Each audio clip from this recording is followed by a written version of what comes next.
with great pleasure, we welcome Dr. Christoph Tschuor from Copenhagen, who's going to talk to us about low-pressure pneumoperitoneum in liver resections. Dr. Tschuor is a HPB surgeon at Copenhagen and has significant contributions to robotic liver surgery, especially in elderly patients, and loads of work with laparoscopic ablations as well. Welcome, Dr. Tschuor. Thank you very much for this kind introduction, and thank you very much for giving us the opportunity to speak about robotic liver resection and using low-pressure pneumoperitoneum, of note the AirSeal insufflation system. These are my disclosures. Robotic liver surgery was first introduced in 2003 by Giulianotti and his group, and in 2010 they published the first case series of 70 patients undergoing major and minor liver resection, and they concluded that the robotic liver resection is safe and feasible and safe. And since then, a lot has happened. We have reports and publications on robotic resection of perihilar cholangiocarcinomas, ALPS resections, very complex liver resections, venous reconstructions, and as we have heard before, even donor hepatectomy and robotic liver transplantations. So the question remains, where is the limit? And here I like to cite my mentor and teacher, John Martini, who always states that limits are likely due to individual surgeon skill level and experience on the robotic platform. I also like to introduce our center in Copenhagen. Denmark has a publicly funded public healthcare system, is funded by the tax. We have 4 centers for hospitals performing HPB surgery, and actually this year the government has decided to shut down 1 program, so there will only be 3 hospitals performing HPB surgeries for 6 million people. There is by law no HPB surgery in private. All essential surgeries, treatments need to be in public healthcare, and in Copenhagen, Klatskin tumors, vascular resections, and robotic HPB is only performed in Copenhagen. We perform about 600 HPB procedures, 400 livers a year, and 80 liver transplants.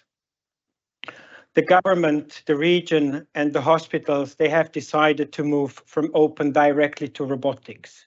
There is no investment in laparoscopy in the field of HPB.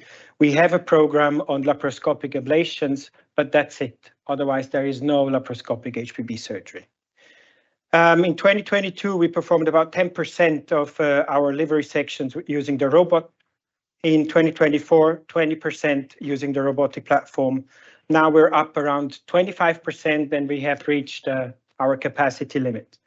We have a new single port robot, which we are planning to conduct studies for robotic liver resection, and we are currently awaiting a new robot, and then we can, of course, increase our capacity. In 2022, we have first published outcome of our first 50 cases undergoing robotic liver resection, and soon after our first 100 patients. And in a system, in a public healthcare system, you have to prove that what you do is safe and that it has good outcome. So we basically proved with the first publication, sorry, that is the wrong way, first publication that robotic liver resection is feasible and safe in a population in Denmark. The next publication, we compared our patients undergoing robotic liver surgery with our open liver resections, and here, as reported by other groups, operative time is increased. We have reduced blood loss and reduced transfusion rates. We have a reduced hospital length of stay of 3.6 for our robotic livers versus 5.8, and reduced readmission rates. We also had a look at our elderly population. Also here, robotic liver resection is feasible and safe. Again, these are numbers from 2022-23. We are now up to about 200 robotic liver resections. Now, the recommendations for MRS liver surgery and laparoscopic liver surgery are to have a high pneumoperitoneal pressure of 12 to 14 and a low CVP of 5 millimeters mercury or less. and this is in order to reduce blood loss. However, this huge gradient or this delta, this may increases the risk for gas or even air embolism, as we all know. So we have decided to challenge this dogma, and this is due to our experience mostly also with CVP management. And we have decided to look at our patients undergoing robotic liver resections between 2019 and April 2024. So it's a year ago, these data. The cohort patients undergoing robotic liver resection for benign and malignant disease, we perform fully robotic, so there is no assisting devices bedside. We don't use CUSA. We work with the harmonic. The robotic harmonic. We use the vessel sealer. The aim was to compare low pneumoperitoneal pressure 8 to 10 versus standard, and we used, ever since we have started with HPB surgery, robotic HPB surgery, both in pancreas and liver, we have always used the AirSeal system. Perioperative management, patients are positioned reverse or anti-Trendelenburg position, protective ventilation. We do not perform active CVP management. And Pringle maneuver is applied if the surgical field is not dry. We perform an extra corporal Pringle maneuver. Again, we do not perform an active CVP management. We do that in open surgery, but we do not do that in minimal invasive surgery. Looking at our patients, low versus high pneumoperitoneal pressure, 30 patients in the low pneumoperitoneal pressure group, CVP around 12 to 15, end-tidal CO2 35 as a measurement to assess whether there was gas embolism or air embolism. Estimated blood loss, no significant difference between the two groups. We applied more frequently the Pringle maneuver in the patients with low pressure pneumoperitoneum. The same results after propensity score matching. Postoperative outcome data, again for both groups, low and high pneumoperitoneal pressure. No minor and major complications were similar in both groups, not statistically significant. There was, it appears that there were some subcutaneous emphysema, 3 patients in the high pressure group, but this was not significant. We had no gas or air embolism in any patients. We had no problems with hemodynamic instability. So we conclude from our cohort, our patients in our center in Denmark, robotic liver resection using low pneumoperitoneal pressure is feasible, is safe.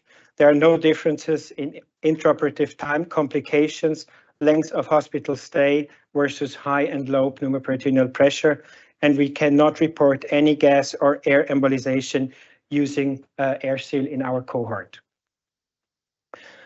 I have mentioned that we do not perform active CVP management, and last December I have attended a conference where Professor Rabari, he is also in the audience, yes, presented a paper, an abstract, and I found this very interesting. And he and his group, they challenge CVP management and ask themselves, do we really need low CVP in minimal invasive hepatectomy? So they conducted or designed the pressure trial, a randomized controlled study where they allocated patients, randomized patients to the control group and the CVP reduction group. Baseline characteristics, statistical significant difference just for primary liver tumors were more frequent in the low CVP group. And then this figure, I find it very, very interesting. It shows basically the course of CVP in the control group and in the low CVP group. In the control group, you can see that that the CVP is always around 10 to 12 or 15. And in the low CVP group, as we know, and as we have all been trained, CVP is below 5. Yes. Intraoperative blood loss, no statistically significant difference in whether you manage CVP or not. There was no postoperative complications, were not statistically significant different assessed by the comprehensive complication index, and there were more frequent hemodynamic instability in the low CVP group. Therefore, they also conclude or challenge or ask themselves, do we need low CVP in minimal invasive hepatectomy? and I have heard that the paper has been accepted in Annals of Surgery and will soon be out for publication. With this, I'd like to conclude. I'm happy to take questions and to open a discussion. I just have a quick question. On the group that has low CVP, it looks like you apply Pringle more. Why is Excuse me? it? Looks like in the patient that has low CVP, Yeah. you apply a lot more Pringle than the patient who. Yes. Why is that? Why is more common? Why do you have more Pringle? The group with low pneumoperitoneal pressure, because probably you have less a higher pneumoperitoneal pressure may well prevent bleeding. So therefore, we will use more Pringle, but we avoid the risk. We avoid the risk for potential gas embolism that way. Yeah, please. Okay, one question from me. Hi. Just before you ask a question, the question is for all the speakers, so you can ask questions for any of the speakers, please. Thank you. Yeah, nice talk again on the low CVP and low. So my question for you is regarding your resections. Do you find a difference when you're doing a proper anatomical resection where you have to expose the entire middle vein with a low or high CVP? Because in my personal experience, if you're say doing a left lateral or non-anatomical resection, then the CVP is not so important. But if you're doing a formal anatomical resection where you have to repair the entire middle vein, then the low CVP is extremely important. It is low CVP is important if you do anatomical resections and go along the line, but we have not experienced more bleeding, so we take other measurements. Like as I said, we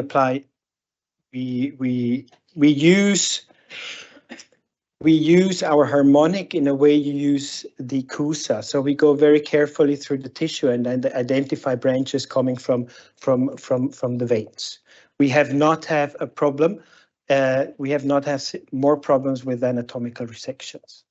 We have now, the numbers are higher. We have another 50 to 60 patients. We will rerun the stats, and if it is possible, we will look at anatomical and non-anatomical. Hi, this is Mohammed Rally. Hello. Yeah, did I see that you have a 70% acute kidney injury in the low CVP group? Is that right, or have I misread? No, we had. I'm sorry, 7% acute kidney injury. Yes, we had. Isn't that high? It was at the beginning when we started performing robotic liver resections. We did not use the pneumatic cuffs, and we had some issues at the beginning with patients with kidney insufficiency after surgery. But we have again also here we have taken measures, perioperative measures, and we currently also in major hepatectomies we do not have a problem. But anymore. Have you actually demonstrated that low CVP, having not measuring the CVP or having a high CVP is actually beneficial? Or have you demonstrated that having a low CVP is disadvantageous? Because you postulated there is a higher incidence of air embolism, but your CO2 levels are no different between the two groups. No, they're not different between the two groups. But of course, we also looked at individual patient during surgery, whether there was a variation. And that is actually how you can detect the air or gas as embolism. But we had no signs ever. To your question, whether we proved that it is better, we have not proved that it is better, but we have proved that it is safe to use the combination of non-managing the CVP and a low-pressure pneumoperitoneum. But low CVP is the same as what you're saying, but there is a trend towards using higher Pringle and more bleeding. So, I mean, what is the point in saying it is the same, but not beneficial, actually? Why do we have to follow that? Why do we have to follow? Why do we have to have a high CVP or not have a low CVP? What harm has come out of well, if you have patients, CVP? If you have patients who induce a low CVP, there are problems with kidney perfusion. But have you demonstrated that? You've not. In fact, the acute kidney injury was more in the low pressure group. No, it was not more in the low pressure group. We had in the beginning when we started with our robotic liver program, we had a few patients that had kidney insufficiency. We did not see that in our in the patients in the last 2 years, not at all. Thank you. Rafa. Thank you very much. Yeah, Rafa Diaz. Hi. One small comment, but then the question is about the pneumoperitoneum. So I would, on the comment is that I would be very careful of suggesting something for minimal invasive surgery that we are not suggesting for open surgery. That patient that you run into bleeding, you have a high CVP and you need to convert, that might be a complete disaster. So having a recommendation only for minimal invasive surgery, like something that can impact like a high CVP or low CVP, a conversion, I would take it that with caution. I say like, we recommend high CVP for robotic liver resection, but low CVP for open liver resection. We're not recommending anything. We are just showing our data and we are showing what we do. And that is what. But then the question is, and for my learning, I've never used AirSeal because of some experience in the past from people that have spoken of catastrophic air embolism. And I understand it's more to do with the high flow and maintenance of that on a small vessel that can pump CO2 massively into a small central line rather than having a high pressure or a low pressure. So you are saying maintaining a low pressure, as laparoscopic, we will do the lowest pneumoperitoneum that we can work with. But could you comment on the AirSeal? Is a matter of the pressure or the high flow? Because I'm not using AirSeal of the reported or described catastrophic air embolisms. Thank you. Yes, so we are taking this very serious. And, you know, I don't know if you know about the healthcare system in Denmark, but our data, our outcome, intraoperative and postoperative, is monitored by the government every 3 to 6 months. And if there is anything wrong, we have to stop this and the program will be stopped. So very honest, this data, and I'm not giving a recommendation, or we are not giving a recommendation, it's just to show our data. And I have respect from all the experiences and all, you know, but with regards to the reports on using the AirSeal system and catastrophic incidents, I would really like that we could collect the people that are here, that we could share the cases we have had with problems with AirSeal. We have not had. I would be very interested to hear, and then maybe we can answer this question you have, because I cannot answer the question whether it was because of the flow or whether it is because of the pressure. I cannot. Maybe somebody else can, but I cannot.